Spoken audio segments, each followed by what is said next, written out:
So I'm watching this movie last night with the kids called The Running Man. It's Arnold Schwarzenegger, and he does a lot of running. It's like they call him the Running Man because he's always running. It's a movie about a man who runs, essentially. So it starts off where he's this cop, and he's flying in this helicopter. There, he's in a UH-1 Huey, and he gets this message from the government. It's like there's a food riot going on. There's all these starving people.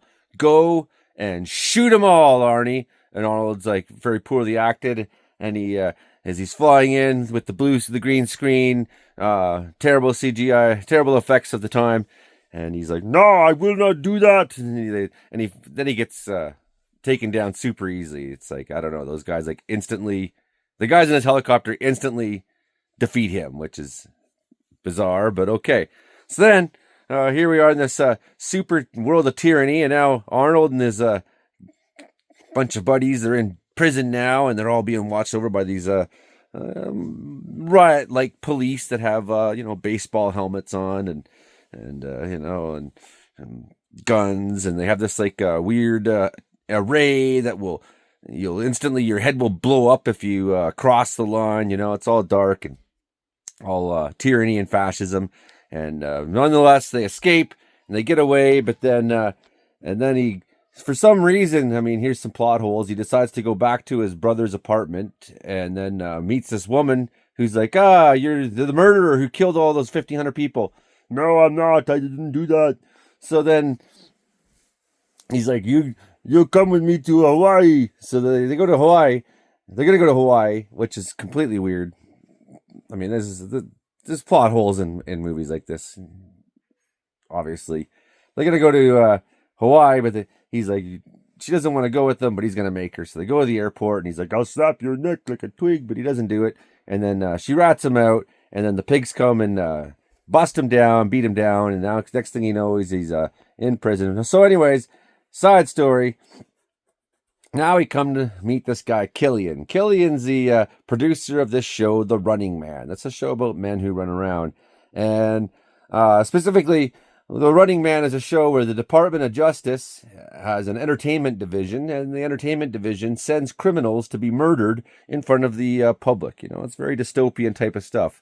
And the public's clamoring for it and loves it. Hooray! They love the killing, and everyone's up there betting on it and getting all excited. And here's this control machine. So they bring Arnold in, and he's like, "You're going to be the next Running Man." And here you go, Arnold. Here's a terrible yellow suit. It's totally gross. Let's get to the meat of the story now. So there's this audience, the whole world's, hooray! Arnold, Ben's character is going to get killed. Hooray! The running men are going to get him. The stalkers are going to kill him. Hooray! Everyone in the audience is very sweet and, ooh, I can't wait to see who gets killed. It's like this really sick civilization where this kind of ultra violence is just normalized. Nonetheless, Arnold Schwarzenegger, everyone hates him, and he gets sent down him and his couple resistance buddies, and now they have to fight a bunch of superhuman people in some cheesy fights. So the first guy's got a hockey stick and tries to cut their heads off, and then the next guy's got a car, and he shoots electricity at you. He's all badass, and the other guy, he's like got a chainsaw. He drives around a motorbike and got a chainsaw. They don't have to pull the cord even to start it. It just automatically starts. Did I mention this year starts in the year 2017? It starts at, they got it off a little bit. It's like maybe year 2027. This would be pretty close to real, but they went for 2017 all the same. And I like that in the 80s movies. They're like, way in the future from now when things are crazy. It's like, not much changed in that time period.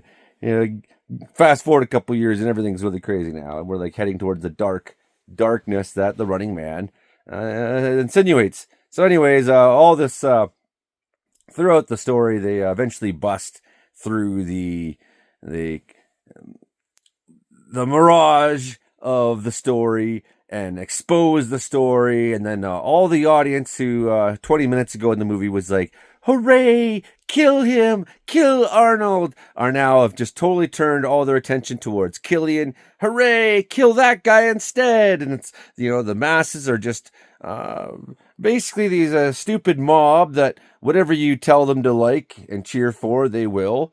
And then they're fickle, though. Eventually, they just turn on you, and in a similar way, now they just hate you instead. So it's like, once you are proven to be this ultra evil thing that is manipulating them and controlling them, then they decide to all instantly hate you. And very telling, because that movie is very much like the way things are. It's just the rule of the masses. Hooray!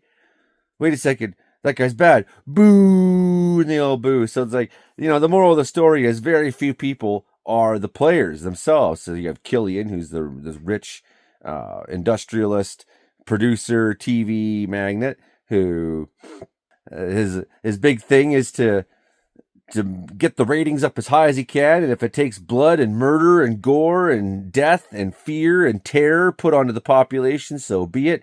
This is a form of terror. It's a form of, you could end up on the Running Man. You could become one of these people where there's no rules. Courts don't matter, where the lies will be told about you. So that's what I forgot to mention to you too. And the kids are like, wow, that's just like Fox News, they said during the scene where they showed Arnold's crimes from the beginning of the movie to the audience at the Running Man game show. But instead of showing his crime, they showed a remade version that's like really cheesy done. You could tell, it's like, I want to kill the people, and then all the audience, ooh, that man's bad. It's like, just show them a little bit of propaganda. It doesn't matter if it's true. They just throw this woman in.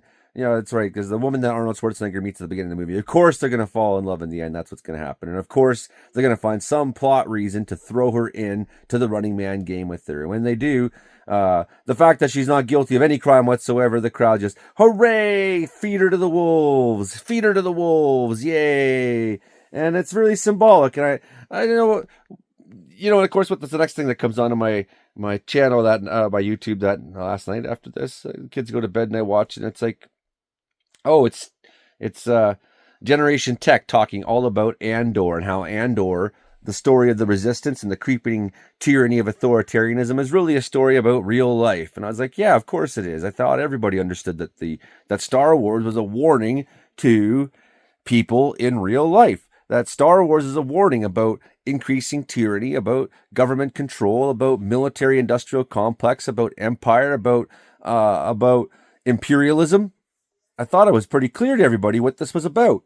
So like, I don't understand how people could watch movies for years and years and years that point towards this stuff, the Hunger Games and Star Wars. It's like, it's really dystopian stuff. You don't think Star Wars is dystopian? It's about a guy with a lightsaber. He's got magic powers. No, it's not. It's about an evil empire that rules the entire fucking galaxy through tyranny. And the only thing that can stop it is people getting together and resisting and rising up and rebelling. But when it comes to real life, people are like, kill him, throw them in the pit. That's what what it basically amounts to, right? And so that's the disconnect anyways. That's my short thoughts on The Running Man with Arnold Schwarzenegger, and relating to just how dark and dystopian our own reality is, our own future is now, what we're facing. Hit like, share, subscribe. I don't know what I'm doing in the channel. I'm personally kind of mentally broken. I've hit that point of just poverty and cabin fever, and I'm so tired of people saying mean shit all the time. I so badly want to just quit and hide in the mountains and never talk to humans again. That's what I actually want to do a lot of days. I wake up thinking like, fuck. If I don't talk to the world, can I live with myself? But if I do talk to them, can I live with myself? Oh, I'm like a running man of my own.